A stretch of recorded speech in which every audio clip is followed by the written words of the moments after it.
이번 주에도 성경 말씀 2개 그리고 설교 말씀 2개예요. 네, 자 오늘 말씀 먼저 우리 함께 읽어볼게요.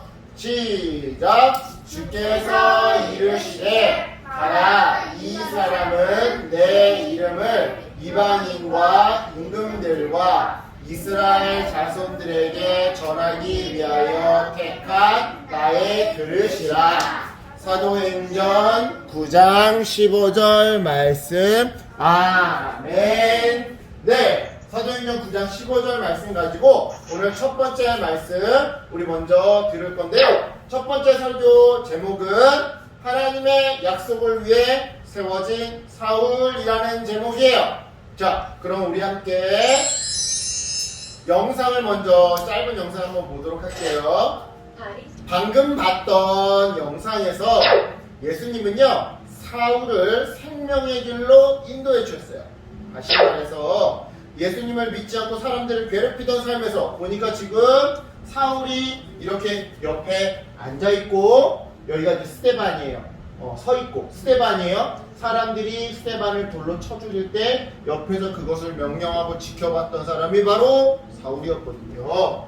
이렇게 예수님을 믿지 않고 사람들을 괴롭히던 삶에서 예수님을 믿고 따르며, 즉 아라니한테 안수기도 받는 거죠. 아까 우리 영상에서 봤던 것처럼 무엇보다 사람들에게 복음을 전하는 삶으로 인도해 주셨던 것이죠.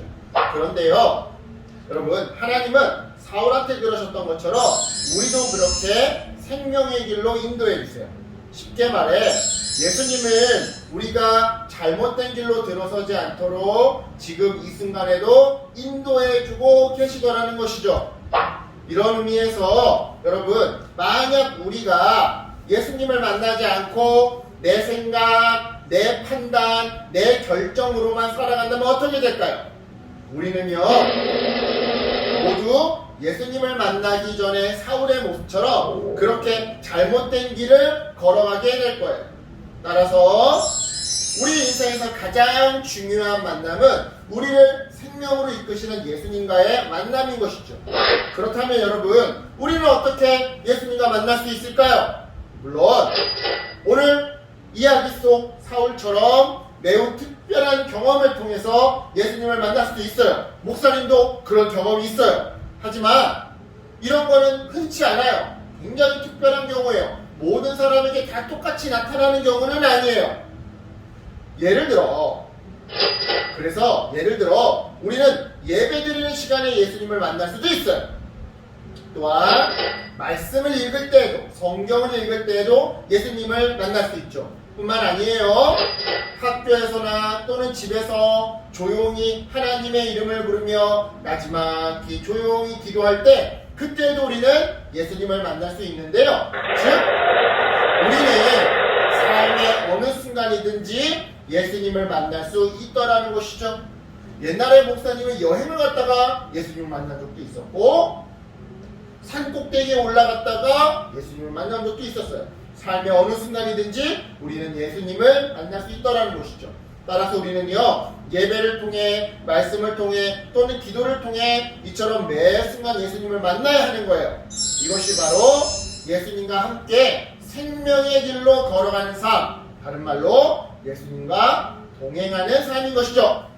그런데 여러분, 여기서 놀라운 진리가 하나 더 있어요. 뭐냐면 이처럼 예수님과 동행할 때 우리의 삶이 바뀌게 되더라는 거예요. 지금 마치 사울처럼 이웃에게 복음을 전하게 되고, 또 도움이 필요한 사람에게 봉사하며 사랑을 나누게 되더라는 것이죠. 간단히 말해 예수님을 만나 변화된 사울처럼 우리 역시 말을 통해, 행동을 통해서 예수님의 사랑을 다른 사람들에게 전하는 삶을 살게 되는 건데요. 사울이 예수님을 만나고 변화되어서 죽음의 길에서 생명의 길로 인생의 방향을 바꿨던 것처럼 우리 어린이들도 날마다 예수님과 동행하면서 복음과 사랑을 전하는, 생명을 살리는 사람 되기를 예수님의 이름으로 축복합니다. 아멘. 자, 이어서 우리 두 번째 말씀 볼게요. 오늘 두 번째 말씀은요 로마서 8장 39절 말씀이에요. 자, 우리 함께 읽겠습니다. 시작. 높음이나 깊음이나 다른 어떤 피조물이라도 우리를 우리 주 예수 안에 있는 하나님의 사랑에서 끊을 수 없으리라. 로마서 8장 39절 말씀. 아멘. 네. 오늘 두 번째 말씀은요, 끊을 수 없는 하나님의 사랑이라는 제목이에요. 자, 먼저 역시 영상을 볼게요.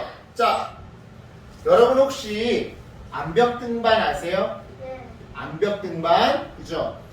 잘 몰라요? 이렇게 밧줄에 의지해서 그냥 맨손으로 절벽을 이렇게 잡고 올라가서 가는 걸 암벽 등반이에요. 여러분, 암벽 등반을 안전하게 하려면요, 지금 우리 선율이가 줄이 없으면 위험한데요? 이런 얘기 했잖아. 자, 암벽 등반을 안전하게 하려면 뭐가 있어야 합니까? 바로 밧줄이 있어야 해요. 밧줄을 몸에 튼튼히 감고 있어야 어떠한 위기 상황에서도 아래로 곤두박질 떨어지지 않고 안전하게 암벽을 올라갈 수 있는 것이죠.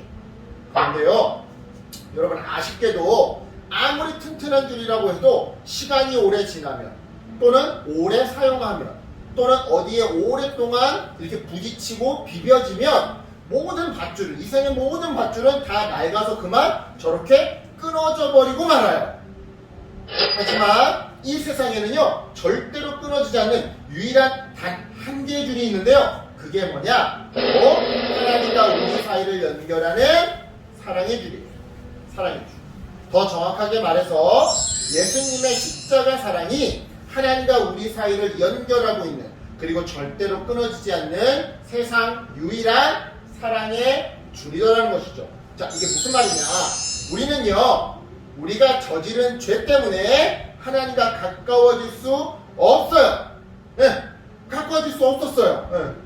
지금도 보니까 사람 하나님, 이 죄로 인해서 사람이 하나님께, 우리가 하나님께 나아갈 수 있는 그 길이 단절돼 버렸죠? 이 죄 때문에 마치 낭떠러지처럼. 하지만 하나님께서는요, 우리를 너무나도 사랑하시기에 예수님을 이 땅에 보내주시사 우리의 죄를 대신해서 십자가에서 죽게끔 하셨어요. 그리고 그 결과 이 십자가를 의지해 우리가 뚝뚝뚝뚝뚝 하나님께로 나아갈 수 있도록, 다시 하나님과 연결될 수 있도록 우리를 구원해 주셨는데요, 이 모든 과정을 한마디로 요약하면 뭐가 되는 거예요? 하나님이 예수님을 통해 우리와 하나님 사이를 튼튼하게 연결해 주셨다가 되는 거예요. 따라서 우리가 예수님의 십자가 사랑 안에 있을 때 우리는 언제나 하나님과 연결될 수 있는 거예요. 연결되어 있는 거예요. 다시 말해, 이 세상에 있는 강한 힘 또는 유혹들, 현실 유혹, 그죠? 그지? 또한 미래에 대한 걱정, 시험 성적과 같은 사람들의 평가가 우리를 위협하고 우리를 두려움에 떨게 만들지만, 그래서 하나님 말씀에 순종하지 않고 하나님께로부터 자꾸 도망가게 만들지만, 그럼에도 우리가 예수님을 예배하고 말씀 읽고 찬양하고 기도할 때 하나님의 사랑이 언제나 우리를 보호하시고 도와주시더라, 이 말이죠. 따라서 여러분, 이처럼 하나님과 우리 사이를 연결하는 튼튼한 줄, 바로 예수님의 십자가 사랑을 날마다 기억하면서 하나님의 사랑으로 어떠한 상황에도 겁먹지 않고 흔들리지 않고 걱정하지 않고 죄악의 유혹에 흔들리지 않는 승리의 삶 살기를 예수님의 이름으로 축복합니다. 아멘. 기도할게요.